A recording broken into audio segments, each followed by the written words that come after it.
This is Making Stitches, and this time I'm speaking to documentary filmmaker Paul Wyatt, who's made a film about wool and a very special sheep called cow, charting the fibre we love to use right back to its source. It was premiered last October at the Cutty Sark, and I worked with Wool Museums Greenwich to create the Cutty Sark Wool Experience, which brought together such a mix of communities, because I've had experiences of showing films where the audience is very similar. And on that occasion, we had people from fashion, design, the agricultural world, all together, and it was packed. We sold out. We couldn't accommodate everyone. And we screened the film under the hull of the Cutty Sark. Cutty Sark has a history as a wool transporter, so it was bringing that story back to that ship. And I think those sort of events, those sort of interactions, I think the film lives in the sort of community or sort of cinema space or art centre space, because it can breathe more and it can have those interactions.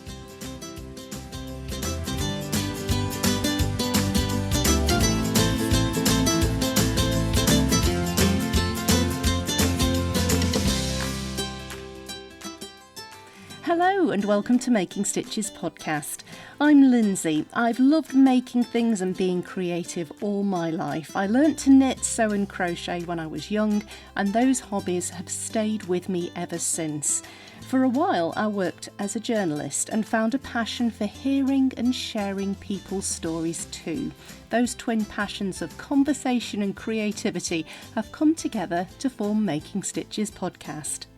I'm really pleased you've joined me today because this episode is a little bit different, but I think you're going to enjoy it.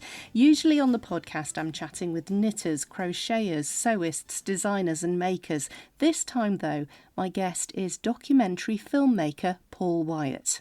Paul has created a beautiful documentary called Sheep Actually, a film that follows the story of wool right back to its source.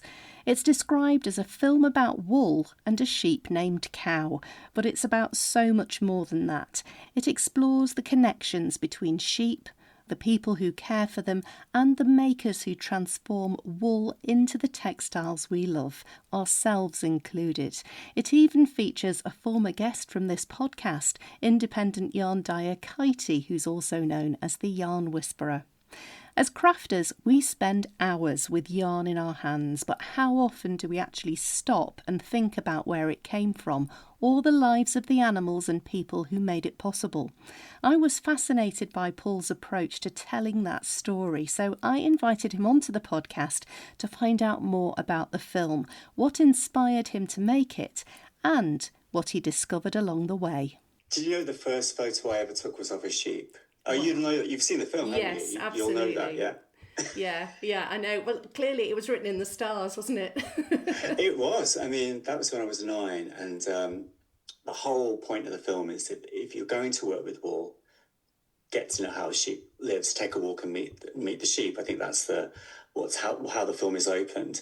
And I've wanted to do a film like this for ages. And in hindsight, if you look back, you don't see the sort of journey you've been on. It's sort of a bit haphazard when you're doing your career and stuff. But then coming on your podcast, I had a bit of a reflection to look back, and it all looks very structured, that I made all these decisions deliberately so I would get to this point to make this film.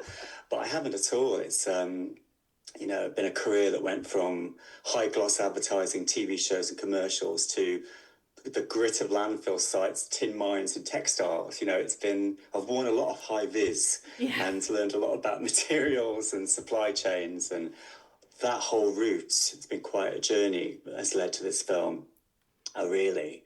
But it's all, my job is all about communication. It has been for a long time, and starting as a designer and being a creative director and working in advertising. And advertising gets a bad rap, doesn't it? Because it's not always it's not always a healthy thing, but it does teach you about audience, and it teaches you about, simplicity of communication and through lines, and how to communicate with an audience is very important. So I was doing loads of that, and I loved it, running around doing work with Man United, British Airways, the Royal Academy of Music, doing something different every few weeks, which I just absolutely loved. but it's sort of anything to do with the camera, any sort of commercials I love doing, and anything that was sort of creative. We did everything, like did a couple of seasons of The X Factor. Wow. Doing the we had to go and interview the people that had got voted off the following day, which and did all the interactive stuff. And I think you'd call it social media now, but we didn't call it that then. And lots of other little things, like I did a little continuity script for Len Goodman for Strictly once, and just really fun things like that, really happy and fun and big household names and branded content stuff. And then it kind of just sort of moved. There was a big pivot that happened somewhere along the line where I was asked to join a project called The Great Recovery at the RSA, the Royal Society of Arts. And I'd been a journalist for a long while, and was producing a series called Studio Life at Future Publishing, which was all about design studios. And that was with Studio Life. That was with Future Publishing and Adobe. And one of the studios we covered was Airside, which was this kind of legendary design studio, which was known for its minimalist vector graphics and digital work. And two of the co-founders, Fred Deakin and Nat Hunter, who I interviewed. Fred is known for Lemon Jelly. He was part of that in the 90s, and he's a great artist. And Nat was going to work at the RSA, and she asked me if I wanted to come along and start work on that. The Great Recovery was all about how a product shouldn't own its materials, it's just borrowing them. They should be put back in, and they could be reused. And it was all linked to the circular economy, which moves us away from, that sort of traditional take, make, waste linear system, and looking at how products can be redesigned in a better way. And that waste is a design flaw, essentially. You can design waste out if you do good product design. So that was the sort of project, and it was led by Sophie Thomas, who is a massive pioneer in sustainable design, and Nat Hunter, Lucy Chamberlain, who was I worked with a lot. She was a researcher and materials expert, and Josie Warden, who went on to be the head of regenerative design at the RSA. And it started with bringing people together, so designers, chemists and businesses, and they'd sit down, they'd tear things apart. We did all these workshops. So you might tear apart a washing machine or a mobile phone or, a TV. And especially doing that with designers, it gave them an insight into how difficult these things are to take apart. And something like a mobile phone, mobile phones have rare earth materials in them. They have neodymium in them, which is incredibly hard to separate from the tech to recycle when it's all glued together. So it made designers and the people interacting with those workshops to think a bit about product design and how they could approach that differently. So we went to loads of different places like landfills and got to go to places where people don't normally get access to. And it's very interesting to follow waste and see what happens when you put that black bag of rubbish out and where it goes and what happens to it. So it's absolutely fascinating. But when they asked me to do it, I had no clue what they were talking about. Didn't understand a word of it. He sat me down and gave me the brief, and I just didn't understand the circular economy or what they were trying to get to. And they said, that's the point. Your job is to explain it to others, So it was like a 4-year, it was like a degree in learning about, materials and waste and, taking these very sort of abstract environmental and manufacturing concepts and making them accessible. And taking away all the corporate jargon. And there was a lot of corporate jargon about, around about how objects are made and destroyed. So I did that for 4 years, and it was in 2012 when it started, 2012, 2016, these sort of conversations weren't mainstream. So we did come across as, ahead of the game maybe, but also a little bit bonkers when you try and talk to people about these things. But it was an eye-opener, I think, for many about what happens to our waste. And part of that was also looking at textiles. And we worked with LNB. I don't know if you've heard of LNB. They are a textile recycler. And Ross Barry over there, I believe. And we did a lot with them. We'd bring people together. And they would tear apart or break apart, unstitch, fast fashion, or they'd unstitch a sweater just to see how it was constructed. So there was beginning to be this focus on textiles, which would follow through that project quite quite a lot. And one of the biggest, I think, at the end of the project, one of the milestones of the project was another film, a documentary, was called The Survivor Sofa Story, where 4 designers came together and they went to a waste site and they were looking at products and about how they could better design them, about how they could reuse the materials in them. And who were the designers? There was Ella Duran, Kirsty Ewing, Zenu Mosley, and Sarah Johnson. They all came together with this project, working with people at the recovery sites and also material experts to essentially redesign a sofa. They found a sofa on a skip and they took it apart and said, how can we make a sofa better? And a lot of that, and they met Chimera Fabrics, who they worked with to create a textile called Survivor, which was made of, let me get this right, how was that made? It was designed to use as much pre-consumer fabric waste as possible. So fibres that were offcuts from Chimera's other work. And they made this fabric called Survivor, which the sofa was upholstered in by Urban Upholstery, who, as part of their work, they take furniture that they find, discarded furniture, and upcycle it, I guess, and give it a new life. And they did a fantastic job on this Survivor sofa. And it became a bit of a symbol of what you could do, you know, with care and consideration over a product and using the right materials, but how you can give it a new life, using wool specifically. I mean, the reality check is, of course, that, you know, scaling that up is a different challenge. And there's enormous systems rethink about manufacturing that has to happen to make that happen. But it was a bit of a poster sofa about what you could potentially do. Yeah. And that was big. That went on TV and went on the Crafts Council Film Festival. And unfortunately, 11 years on, it's still my most popular film. And I say unfortunately because not much in it has changed.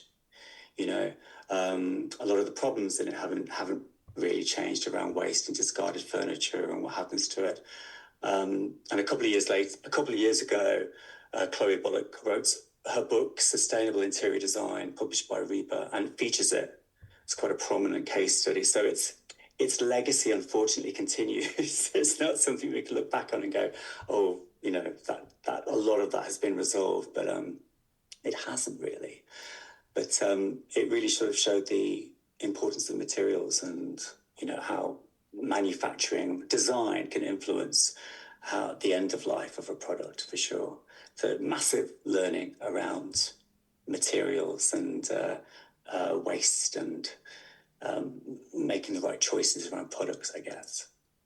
And then there was after the Great Recovery ended, I did some collaborations with Chimera and the Royal College. And then Lucy Chamberlain and I just created a series called Doing Good Business, which is all about how do you sustain a sustainable business? And it's not easy. It's not easy. So we worked with the Centre for Sustainable Fashion, which is at UAL, and they were our research partner. This is a little while ago. And there were people who were in it. Who was in it? Who did I interview?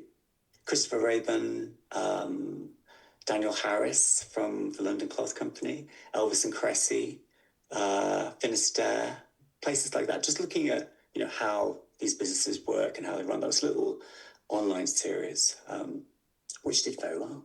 And out of that came this documentation of designer Ella Duran's project at Yorkshire Sculpture Park, where she took a whole flock of sheep that graze at Yorkshire Sculpture Park, textile sheep, and she made a textile from the textiles as part of that project. And the film is called Fabric of the Land. So a lot of sort of textile stuff, a lot of stuff that sort of skirted around sheep. Yeah. You know, it's never really focused on them, and I could never do it on a commission project. I could never say, hang on a second. And periodically I'd drop in shots of sheep because I just wanted to make that link with the animal and say, you know, this comes from a living, breathing creature. Here is the creature. This is how the sheep lives.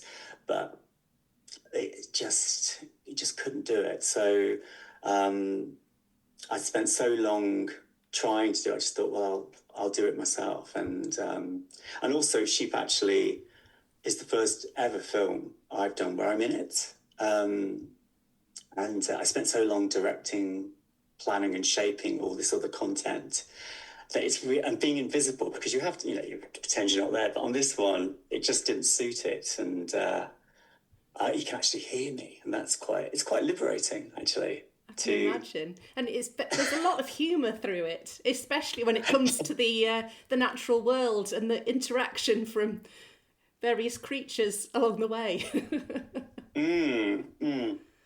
There's a goat and there's a squirrel, but you know those things, because I wasn't very well last year, and I was going for walks along the river quite a bit and popping into the farms quite a lot, and I do these silly videos of talking to the animals and send them back home. And it's like, when I started making the film, I was like, I should keep some of that in. I can't keep that in. No, I'm a professional. I can't be seen talking to animals. But I think most of it is in there. But it's just the whole point of the film is about making a connection with the animal. And, you know, the silly filmmaker is doing that. So leave it in. Absolutely. Well, I mean, so much in modern life is consumerism, isn't it? The amount of people who don't know the origins of the food that they're eating, the clothes that they're wearing, and so on. It is so important to understand that, so people can make educated decisions about what they're doing.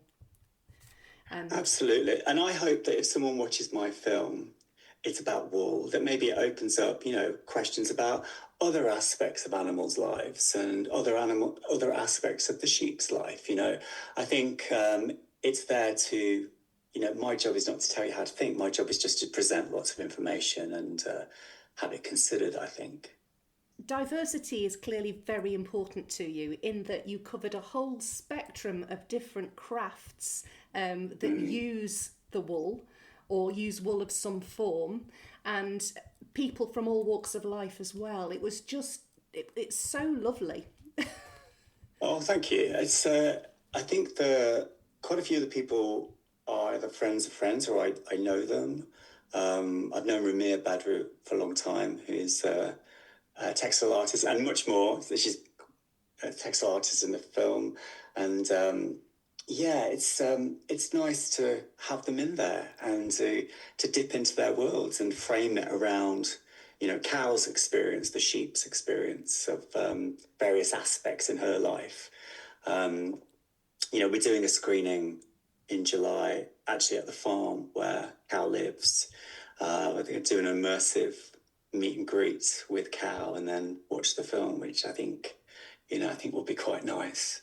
How amazing. One thing actually, as somebody who's not from London, but is pretty familiar with London, I had no idea how many city farms there are in London. I just had an imagination that maybe there was one or two, but just the scale of this operation of keeping nature within such a big city, and how valuable that is to the communities around it, to be able to go and visit it and experience nature for themselves. Yeah, and the volunteers that help run these farms, and some of the farms are huge. The one in Greenwich is 90 acres, which is a surprise to people. I showed this film in Leeds, Leeds Industrial Museum, a couple of weeks ago, and there's that shot.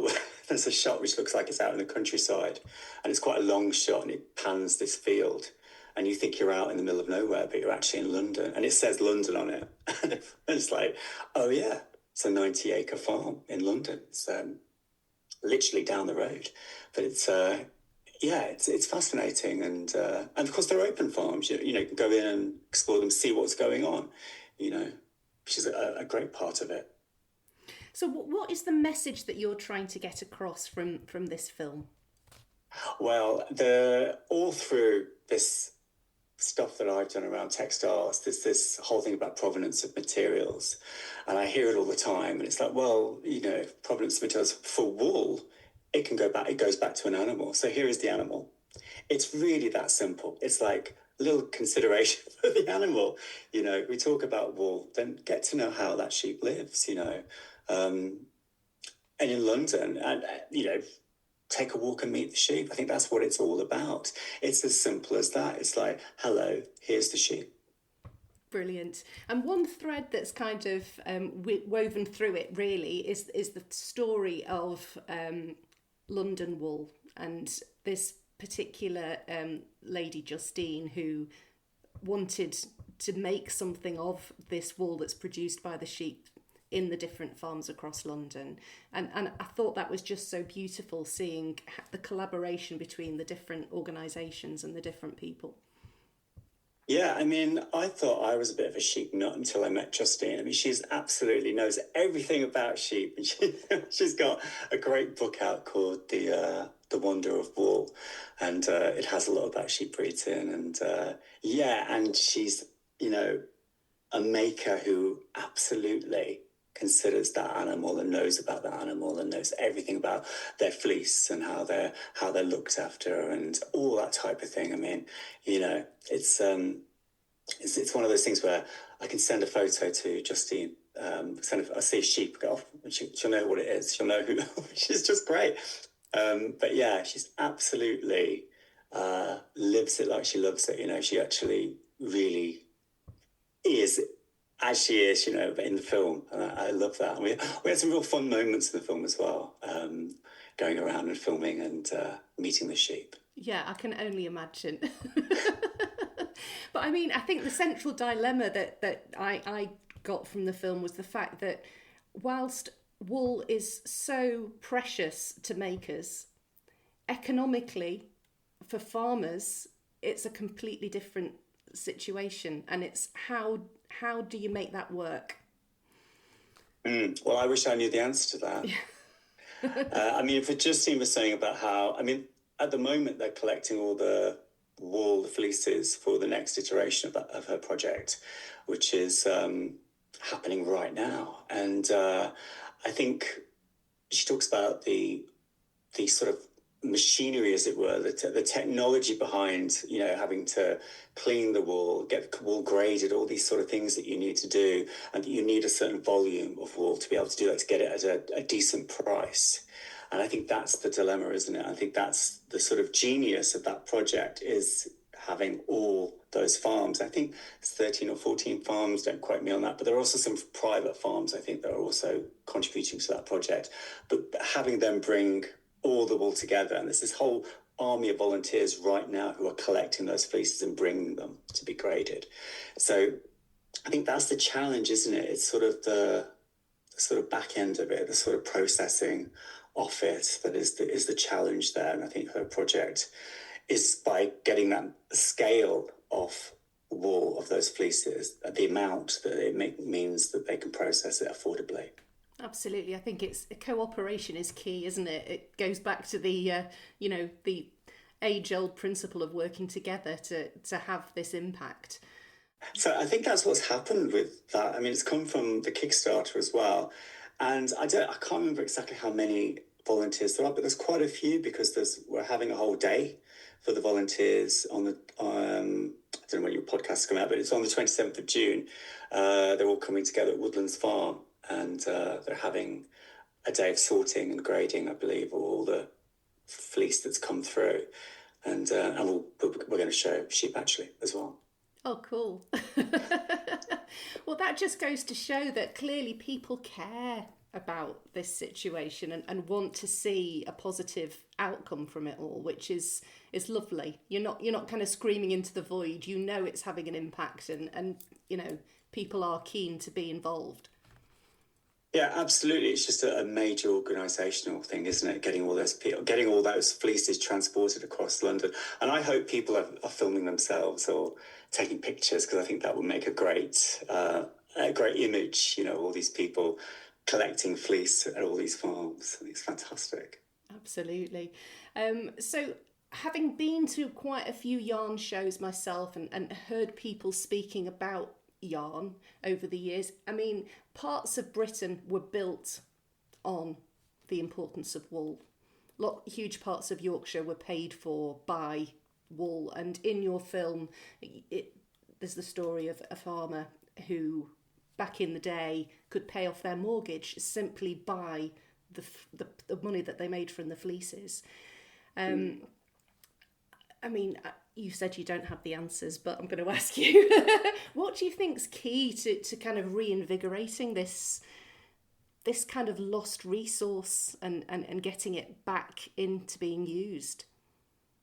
Well, I mean, there's a lot of campaigns going on around wool. There's a lot of social media accounts promoting wool, but really it comes down to what you mentioned earlier. It's about collaboration and crossing those sort of what may be divides or those sort of boundary lines, and just coming together and collaborating. I think doing something similar to what Justine's done, and getting people working together on a shared vision, I think is the way you get around that.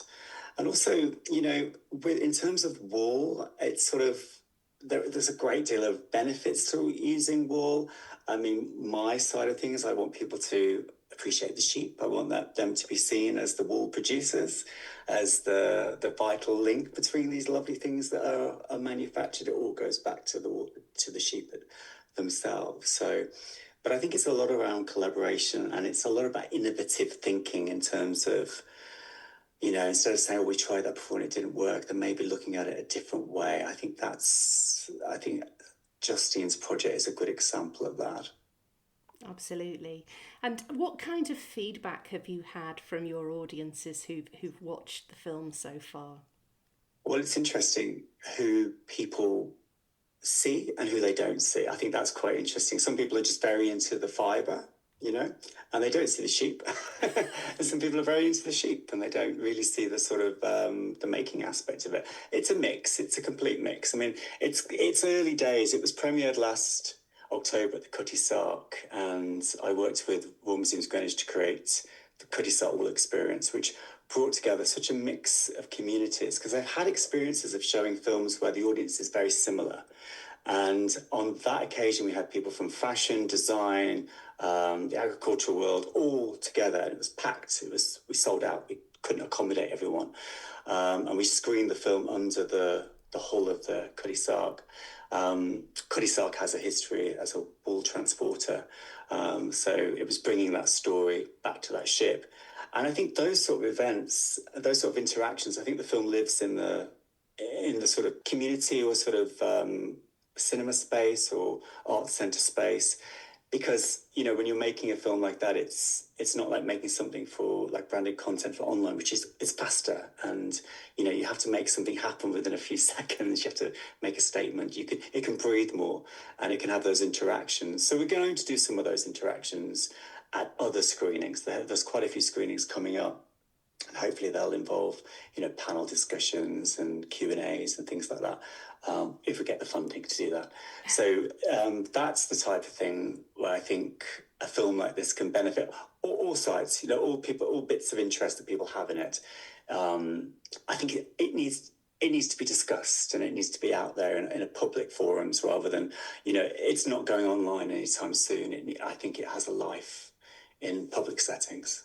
Yeah, so people can actually digest the film and discuss it afterwards, which I think is so important. If you're going to find a solution to the situation, people need to talk about it and find a way. Yeah, absolutely. But after the Cutty Sark event, the premiere, there was a lot of that. I mean, people from all walks of life and all sort of disciplines of what they do were talking together, and that's exactly what you hope and wish for a film, that it starts a discussion. And, you know, I'm really pleased that it's being screened this week, and one of the people screening it one of the cinemas has got a weaving demonstration afterwards, so an invited conversation around that. And, you know, it's those sort of interactions that will start that conversation, and you can only make change by having conversation. You know, so fingers crossed that's what this film will do in its life when it's going around the country. Fantastic. So how can people find out about the film and where it's being screened? So there is an Instagram account, Sheep Actually Film, and there's also sheepactually.com, and that has all the clips, all the dates for its screening, and they're being updated. Hoping to get around the country, but it's really up to the venues. The venues have to want the film, but hopefully it'll get around to all corners of the of the country, and it's available for community screening. So we've had community screenings being set up where people are getting the film and doing their own screening, which is great, and having some interactions themselves. So I think that's brilliant. And all the information about that is on my website. So if you go to sheepactually.com, you've got all that there. That's fantastic. No, it feels very kind of grassroots in so many ways, and the fact that it's accessible to actually put it on in your local community centre if you had the audience for it there, that's great. Yeah, exactly. It's a conversation. It's a conversation starter, I think. And I'm looking forward to hearing some of those conversations. I think I might sneak into a screening and see what people are talking about. Why not? Be a fly on the wall. Yeah.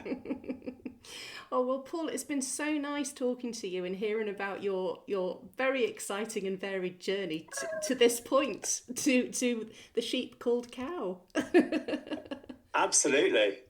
Cow is the star. She is absolutely the star of this film. Absolutely. So, yes, if you want to find out about sheep and one in particular called Cow, come and watch the film. That was filmmaker Paul Wyatt talking about Sheep Actually. Thanks so much to Paul for chatting to me about his documentary. I hope you enjoyed that conversation as much as I did. I found it a fascinating reminder that every skein of yarn has a story long before it reaches our needles and hooks, and that understanding more about sheep, farming and wool can deepen our appreciation of the crafts we love. If you'd like to find out more about Sheep Actually, including upcoming screenings and how to support the film, you'll find links to that in the show notes for this episode. As always, thank you so much for listening to Making Stitches podcast. If you've enjoyed this episode, I'd really appreciate it if you could subscribe, leave a review wherever you listen, or share it with someone who you think would like to hear it too.